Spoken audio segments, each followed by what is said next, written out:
Hey everybody, Mike with Enviroscape LA. Wanted to show you what one of our gardens looks like 6 months later. And we sprayed it with compost tea a couple of times, and this thing has just taken off. It's November 2021, and we installed this about 6 months ago. It was there brand new, but we put the compost tea, aerated compost tea, and man, this stuff has really taken off, especially the natives love it. You can see the house there. We wanted something that was gonna eventually block out that house. Well, it looks like in 1 to 2 years that's gonna happen. The plant is called the Calliandra hemicephalo, otherwise known as the pink potterpuff. It's the #1 plant for attracting hummingbirds. They love to nest in this. Look at those gorgeous flowers. So we've got a whole entire wall of them, actually the back wall too. The pole was built by Outdoor Hardscapes, Jim Walsh. They always do an amazing job. The new growth on the Calliandra is actually kind of a beautiful bright red, and then it turns green. Look at the little balls there. Those actually turn into flowers. They look like little tiny brains. We wanted to break it up in the back, so we put pittosporum silversheens along with the Calliandras. And then we have here my favorite tree in the world. It's the Arbutus marina, otherwise known as the strawberry tree. So look at that gorgeous trunk, isn't that amazing? And then moving along, this is what it looks like at that pole. Moving along, we go over to the other side, and we snuck in a apple tree. This is a espaliered apple. It actually has 3 different types of apples grafted onto it, so it's really going to be fun next year when it blooms. Fire pit, and then we have the pollinator garden. The homeowner is really fanatical, like yours truly, to feed the pollinators, and this type of garden actually helps to save the planet, because if you feed the pollinators, they will feed us in return. So the way you do that is by using California friendly or native plants, or a combination of both, and that's what this yard is. We have Yarrow, which is a California native. Look at the gorgeous flowers on this.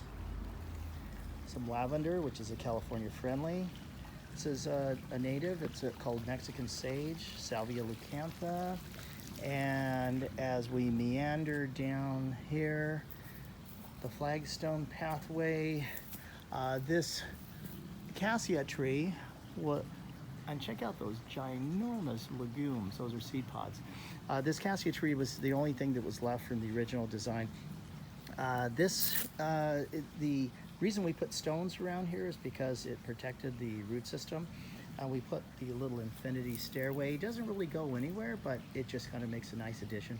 The blue here is called senecio, and this is called coleonoma. Look at that gorgeous difference of textures. And this little plant right there is called heavenly bamboo, the particular type Nandina domestica Gulfstream.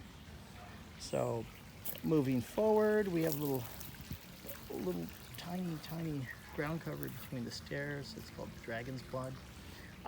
This is blue oak grass. What's interesting is when you first plant it, you almost think it's a blue fescue. See how tiny the blue fescue is? But then look at how ginormous this blue oak grass goes. It's also a native. So the gaillardia, the flowers here, gorgeous, native to California. And then this is what the homeowner looks at when they look out their back door, is this beautiful garden, the pool. And then we have a succulent garden over here. Homeowner's really into succulents. And since we have a barbecue over here, this is the herb garden. So nothing like, just you're cooking and then you turn to your left, I think I need some basil. And there it is, fresh right out of your garden. This basil is looking pretty good for November, and it's going to seed because it is November. They don't like the cold weather. And then By conserving water and promoting wildlife, this garden has earned our seal of approval, Manhattan Beach Botanical Garden. That's the goal every yard should try to strive for. Check out their website, www.manhattanbeachbotanicalgarden.org. Fabulous organization. So, LED lights in the pergola here. Just a really amazing yard for the small space that this is. And the wildlife, this is actually would qualify for National Wildlife Federation's sign, because they have habitat, they have a water source, and we're landscaping the front yard right now. Okay, thanks for joining me.